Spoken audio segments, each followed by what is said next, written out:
Donald and Douglas are a pair of Caledonian goods engines that work on the Scottish region of British Railways. They are kept busy and work hard together, often double-heading trains. Although they were friendly, the other engines were wise to not get on their bad sides, as they would give rather horrific threats if anyone did. Whether they meant these threats or not has yet to be determined. Since the early 50s, diesel locomotives became more common on BR. At first, no one thought much of it. However, over time, they soon realised that diesels weren't just here to improve the railways. They were here to replace. One of these was a Class 42 warship that came from a factory in Barrow. It was simply referred to as Diesel 5 and was allocated to the same shed Donald and Douglas resided in. I see this place has yet to be rid of oversized kettles, he said disapprovingly. I hope that's not the only attitude you have, snapped Donald. If it is, you won't last long here. Are you threatening me, 57646? Don't you dare call him by his number, interrupted Douglas. He has a name, just like any proper engine. Unlike you. Don't talk to me like that. I'm the future of the railway, and you and your kind are dying out. Show me some respect. We only give respect to those who give it back, and you have shown no such thing since arriving. Before the engines could exchange any more insults, Diesel 5 was called to pull a goods train and left. The twins were furious. Who does that shoebox on wheels think he is? What should we do? Pondered Douglas. I'm not sure. He's only given words so far, but if he does something to us or anyone else, then we'll think of something.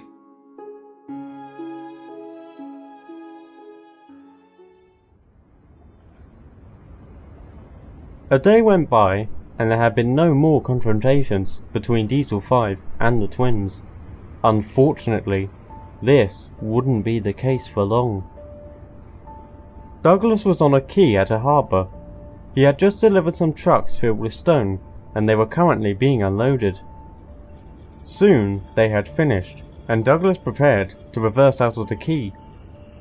Suddenly, he felt a bump from behind and began rolling towards the edge. His driver slammed on the brakes, and Douglas screeched to a halt, just as his first pair of driving wheels left the rails. Help! Someone help! Luckily, Donald, who was nearby, came to his aid, and after being coupled up, pulled Douglas to safety. Oh, thank you, Donald. Thank you. What happened, Dougie?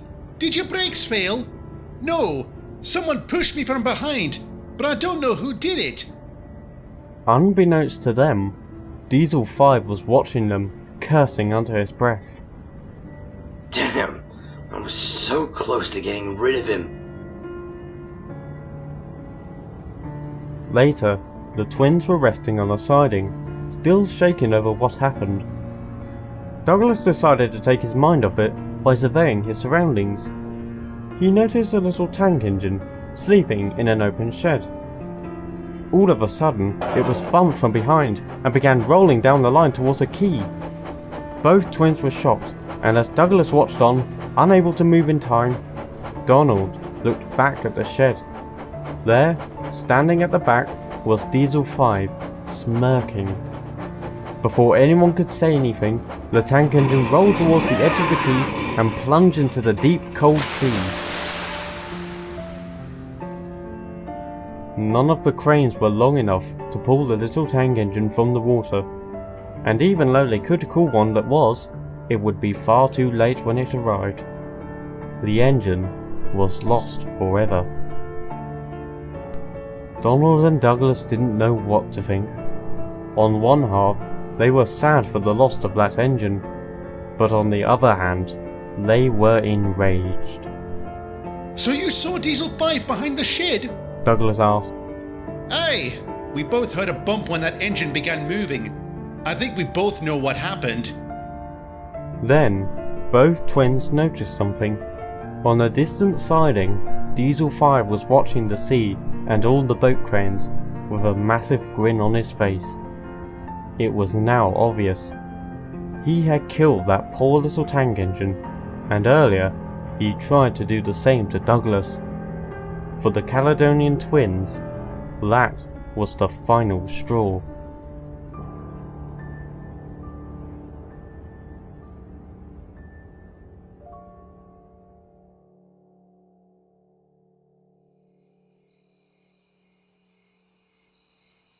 That evening, Diesel 5 was in a goods yard, preparing to leave. He had just delivered the train there, and was currently filling up on fuel. When he finished, his driver entered the cab, and they were on their way. Neither of them noticed a certain pair of engines on a siding, watching them. "It's a shame you weren't able to get rid of that Tinder engine," Diesel 5's driver said. Indeed. I'm sure I'll have another chance. He was interrupted by a spluttering sound from his engine, and before long, he came to a complete stop. What happened? "I don't know," replied the driver. "You're not working anymore." The driver got out and inspected Diesel 5, but there was nothing wrong. "Well, we must have taken bad fuel. I'll have to run back and phone for help." The driver then proceeded to jog up the line, back to the yard, where he would find the nearest signal box. Diesel 5 was all alone, but not for long. He began to hear the puffing of a steam engine from behind. I was hoping for a diesel to help me, but you're better than nothing. Ow! He cried as he was bumped from behind. Do you mind? Quiet, you! Came a stern voice. Oh, which one are you? 57646 or that other one? We're both here. Diesel 5 found this amusing. What? It takes two of you just to move one of me? Actually, we both wish to accomplish the same goal, replied Donald. What are you talking about? The twins didn't reply and began pushing. Wait, what about my driver? He hasn't come back yet. Again, the twins didn't respond. Are any of you going to answer me? Still no response. Eventually, they arrived at a set of points and stopped. Diesel 5 watched as one of the drivers jumped from the cab and switched them. Then, they moved onto an old, rusty line. Diesel 5 was going to ask where they were going, but since he didn't get an answer on the last few questions, he saw no point in it. Soon, they came to an old wooden bridge. Diesel 5 thought nothing of it at first, until he noticed something. There was a large gap between both ends of the bridge, meaning it had collapsed. Can you two stop? The bridge is out.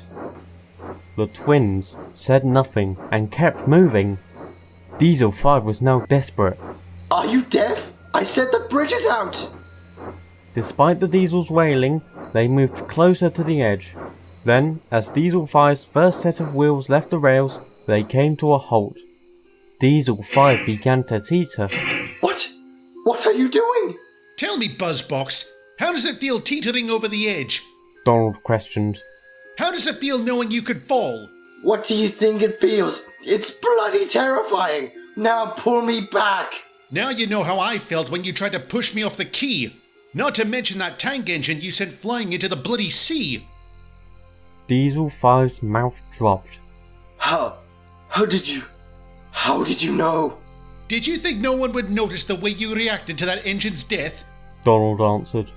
You might have hidden from the workers and manager, but you didn't hide from us. So we decided to make sure you can't harm anyone else. Of course, we had to get you to a standstill, added Douglas. So we contaminated the fuel in that goods yard with our water. Considering the length of the journey home, we knew you couldn't get back without taking some more. This was all planned? Please, I swear it was an accident. I never meant for that engine to fall in the ocean. I thought his brakes were... Don't give me that rubbish! Bellowed Douglas. As Donald said, we saw your reaction. That big grin on your face when the engine was announced dead. Your intentions were clear, and you achieved them. And you claim you're doing better? If I fall, the blood will be on your buffers. You're attempting murder. Murder! Then, Diesel 5 heard the cracking of wood beneath him.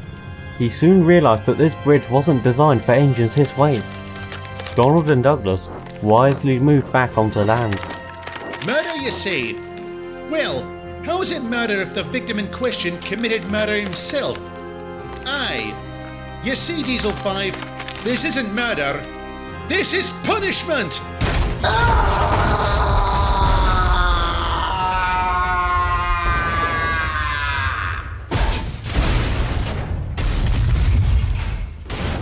A loud, horrific scream was the last sound Diesel 5 made, as the bridge fell to pieces and he plunged into the rocks below.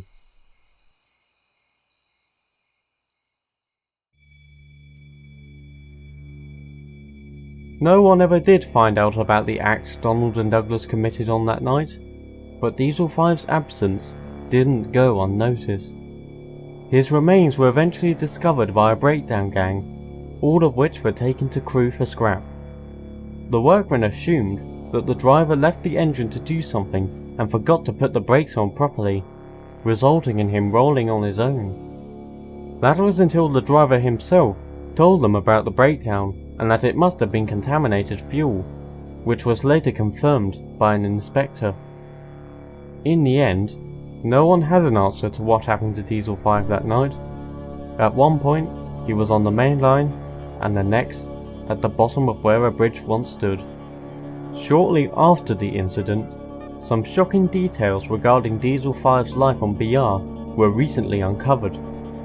After hearing reports from eyewitnesses, Donald and Douglas discovered that that tank engine at the harbour was the 5th victim to Diesel 5. He was the cause of the deaths of 4 other steam engines, either by being pushed into the ocean or down large hills. It was also revealed that his driver had allowed him to commit these horrible deeds and was promptly arrested. After that, not much more was said on the matter. The death of Diesel 5 was still a mystery, but considering his crimes, no one thought much of it. As for Donald and Douglas, they admittedly had some guilt regarding their actions. On one buffer, it might have been wise if they brought Diesel 5 and his driver to the authorities and let them deal with it, but on the other buffer, he had taken the lives of 5 innocent engines, and it would have been 6 if Douglas wasn't saved by his twin. They eventually came to the same conclusion. No matter how it would have went, Diesel 5's fate was sealed.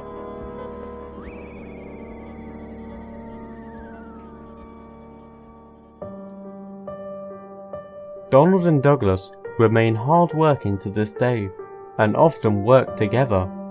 Despite their stern attitudes, they do show themselves as good-hearted and are friends to many.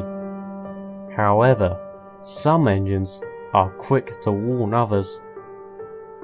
If you ever encounter a pair of Caledonian twins known as Donald and Douglas, whatever you do, do not piss them off.